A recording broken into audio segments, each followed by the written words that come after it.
Good morning. Thank you for being here. This morning we are going to wrestle with Jacob wrestling with the angel. I find it amazing that here in Genesis 32, verse 8, Jacob was greatly frightened. In his anxiety is there in the translation. In his anxiety, he divided the people with him and the flocks and the herds and camels into two camps, thinking if Esau, his twin brother, who he fled 20 years ago, if Esau comes to the one camp and attacks it, the other camp may yet escape. And Jacob said, "Oh God of my father Abraham and God of my father Isaac, O Lord, who said to me, return to your native land, and I will deal bountifully with you. I am unworthy of all the kindness that you've so steadfastly shown your servant. With my staff alone, I crossed this Jordan, and now I have become two camps. Deliver me, I pray, from the hand of my brother, from the hand of Esau, else I fear he may come and strike me down, the mothers and children alike. You have said to me, I will deal bountifully with you and make your offspring as the sands of the sea, which are too numerous to count." So I'm skipping, and it says, and that same night he arose.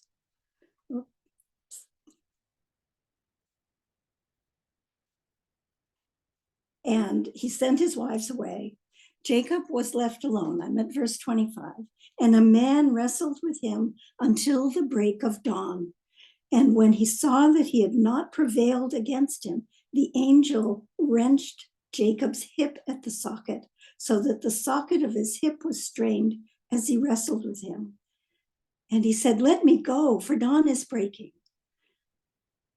And Jacob answered the angel, "I will not let you go unless you bless me." Said the other, "What is your name?" And Jacob replied, "Jacob." Said he, "Your name is no longer to be Jacob, but Israel, for you have striven, you have wrestled with beings divine and human, and you have prevailed." So I want to share with you some images of this wrestling. A few years ago, I shared images of Jacob having his dream and with the ladder. And a few people said to me, let's, want to see those again. And you can. They'll be in the chat as a PDF. But let's move ahead these 20 years. And Jacob is having to come to terms with who he is in the wrestling. In this first one, these are not done in order of being painted. This is Gauguin.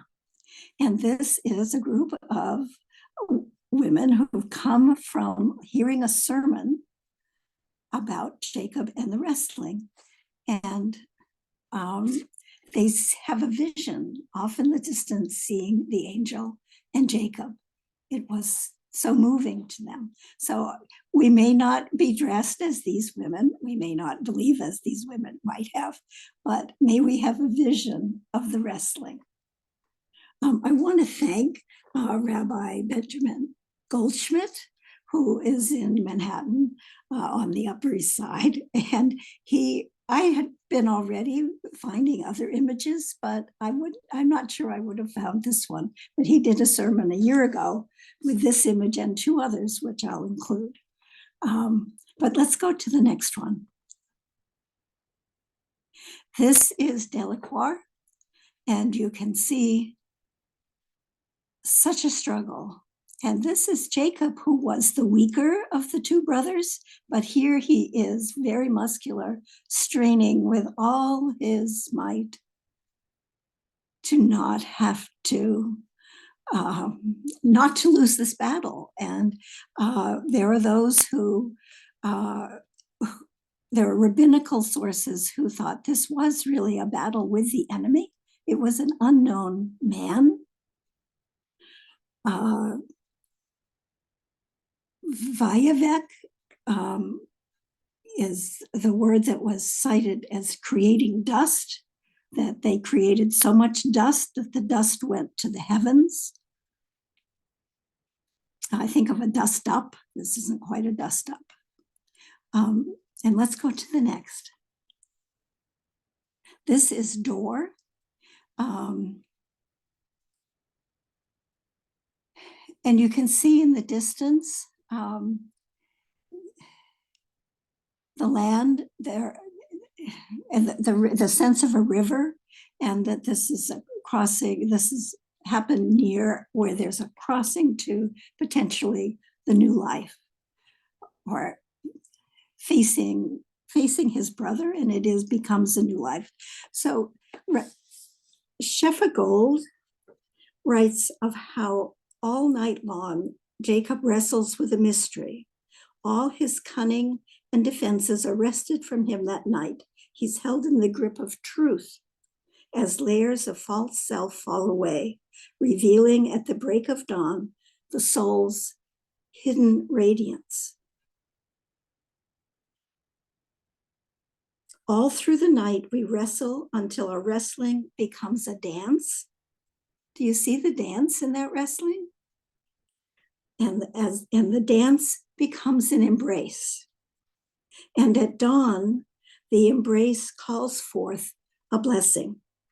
We are given a new name, the name that represents our true essence. So just the next one is a little closer up, showing the same dance embrace. To me, it is a wrestle, but there's the beginnings of a waltz or a tango. I think it's beautiful. It's less masculine than the Delacour. And the angel is in charge.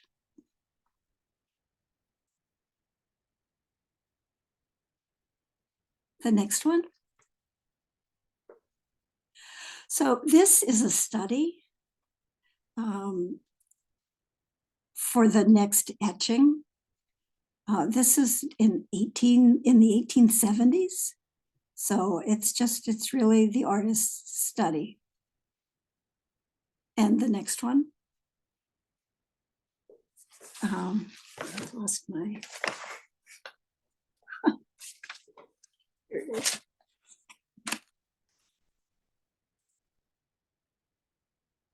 This is Bonat. And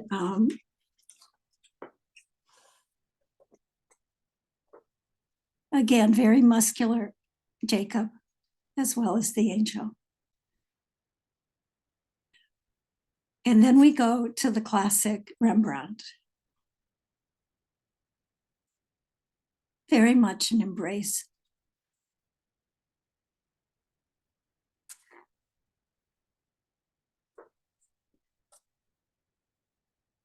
And the next is also Rembrandt, a little different color. It comes through.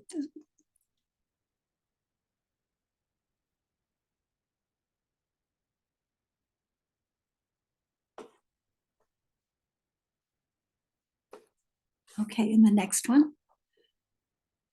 This is Chagall. This one is not so well known. To me, he's totally embraced by the angel, which is like a cloud. It's also like he's embracing some pillow. We have these long and elongated pillows you can embrace and sleep. And the wings are quite pointed.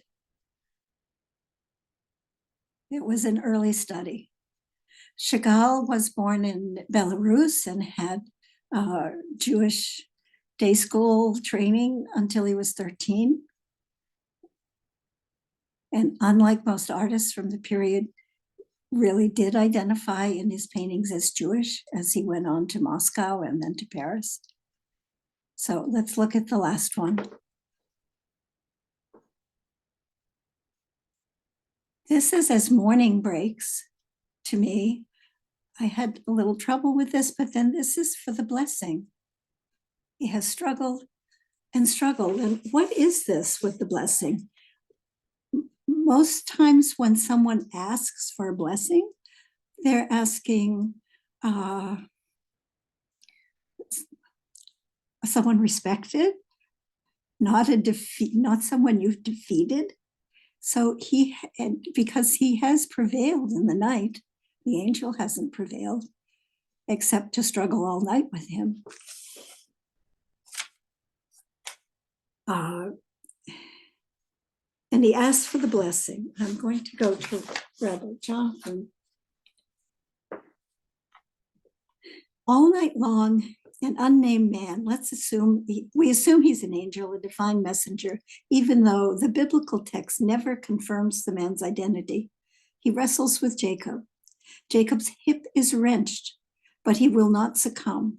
As dawn is breaking, the angel insists on being released, but Jacob will not let him go until he bestows a blessing on Jacob. The angel blesses Jacob with a new name, Yisrael, meaning, as the angel says, you have wrestled with God and with men, and you have overcome. And then the sun climbs over the horizon and shines on Jacob, now Yisrael, as he limps toward his brother Esau. Israel carries no weapons and no guile. For the first time in his life, he is not scheming or competing with his brother, not trying to get whatever it is that his brother has.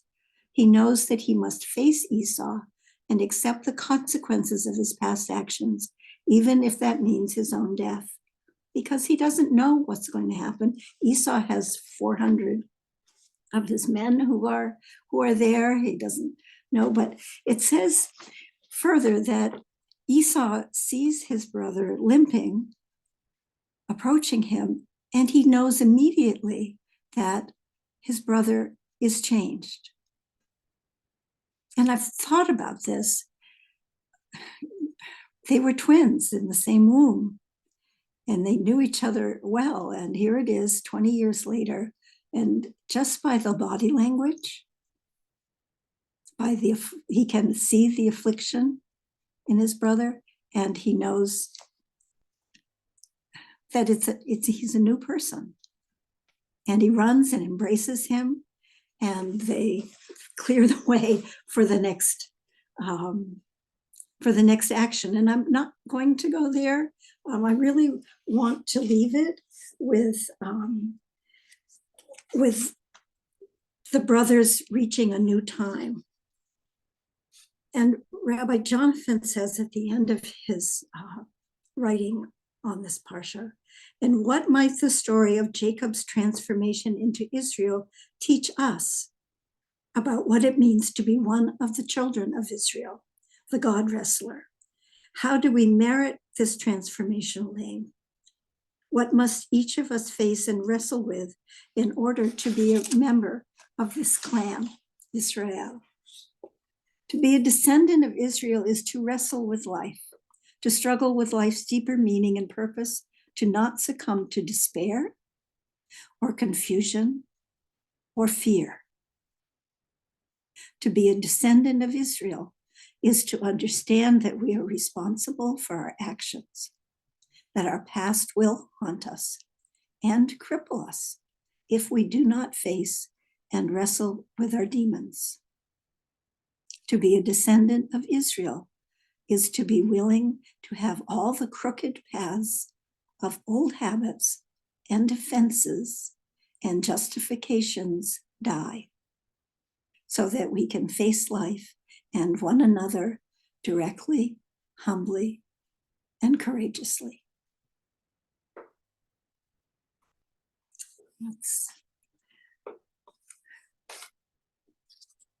So I share that with you.